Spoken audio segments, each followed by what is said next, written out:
I was running one day, again, and I had been getting slower and slower all year long. I knew something didn't feel right, and I just felt sort of this pain in my abdomen, but I just didn't feel well. And then 2 weeks later, on my birthday in June, I was running with two friends, and I had to stop. I just did not feel well, and I could feel it in my stomach. And then maybe a week later, that was the week it just kind of was very persistent, and I just felt terrible. And then I figured I had to go make another doctor appointment. And I was diagnosed with a hernia.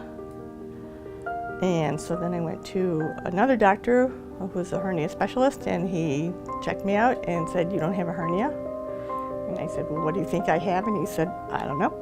And so my gut just said, okay, I have to go back to my doctor and go for an OB/GYN exam. And so I went back to my doctor, and she did an exam. And after that, she called me back and said, "Are you driving?" Which I was. She said, "Do you want to pull over?" And I said, "No, just tell me what you have to tell me." There's a mass there, but they didn't know what it was.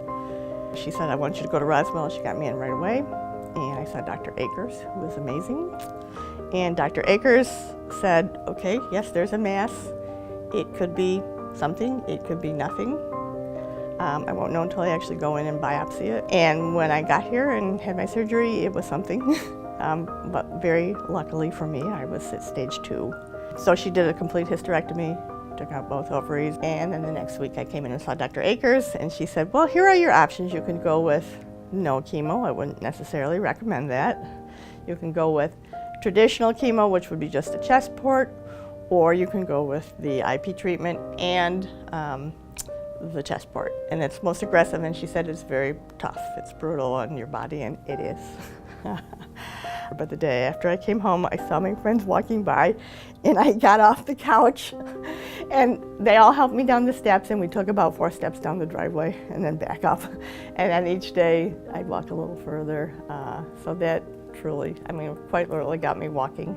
And I would see them every day, and that was, what I would look forward to. And then on Monday I would feel good, and Tuesday I'd have chemo again and start all over. Anytime there was a problem, anytime I had the allergic reactions, they went, "Okay, we're gonna try this instead." And I never felt like I was not going to get through.